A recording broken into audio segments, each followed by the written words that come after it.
வணக்கம் ஃப்ரெண்ட்ஸ். இன்றைக்கி நாம் முக்கியமான அரசு அதிரடி அறிவிப்பு ஒன்று தான் பார்க்க இருக்கோம். அதுக்கு முன்னாடி நீங்கள் நம்ம சேனலுக்கு புதுசாக வரீங்கன்னா சப்ஸ்கிரைப் பண்ணிக்கோங்க.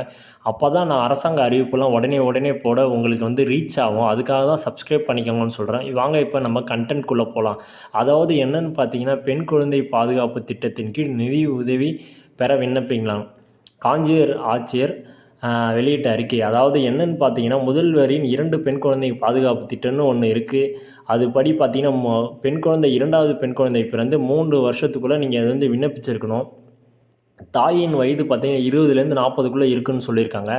ஆண்டு வருமானம் 72,000த்துக்குள்ளே இருக்கணும். அதாவது 72,000த்துக்கு மேலே இருக்கக்கூடாதுன்னு சொல்கிறாங்க. உரிய ஆவணங்களுடன் பாஸ்போர்ட் சைஸ் ஃபோட்டோ மற்றும் ஆதாரம் இ-சேவை மையத்தின் போய் விண்ணப்பிக்கலாம்னு சொல்லியிருக்காங்க. இது எப்படின்னு பார்த்தீங்கன்னா, இந்த திட்டத்தின் கீழ் பார்த்திங்கன்னா அறுவை சிகிச்சை பண்ணியிருக்கணும். அதாவது 25,000 வைப்பு தொகை பத்திரம் வழங்கப்படும். இதற்கான விண்ணப்பங்களை அரசு இ-சேவை மூலம் அளிக்கலாம். இது பார்த்திங்கன்னா ஒரு நல்ல அருமையான வாய்ப்பு. இந்த திட்டத்தை பார்த்திங்கன்னா பயன்படுத்திக்கோங்க. யார் யார் வீட்டிலலாம் 2 பெண் குழந்தைகள் இருக்கோ அவங்களுக்கு ஷேர் பண்ணுங்கள்.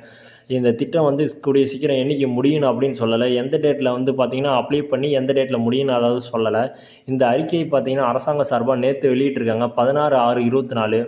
தேங்க்யூ ஃபார் வாட்சிங் ஃப்ரெண்ட்ஸ். மறக்காமல் நம்ம சேனலை சப்ஸ்கிரைப் பண்ணிக்கோங்க. நம்ம நிறைய இந்த மாதிரி கண்டென்ட் போட்டுட்ருக்கோம். இந்த கண்டென்ட்லாம் உங்களை சேரணும்னா சப்ஸ்கிரைப் பண்ணிக்கோங்க. Thank you friends.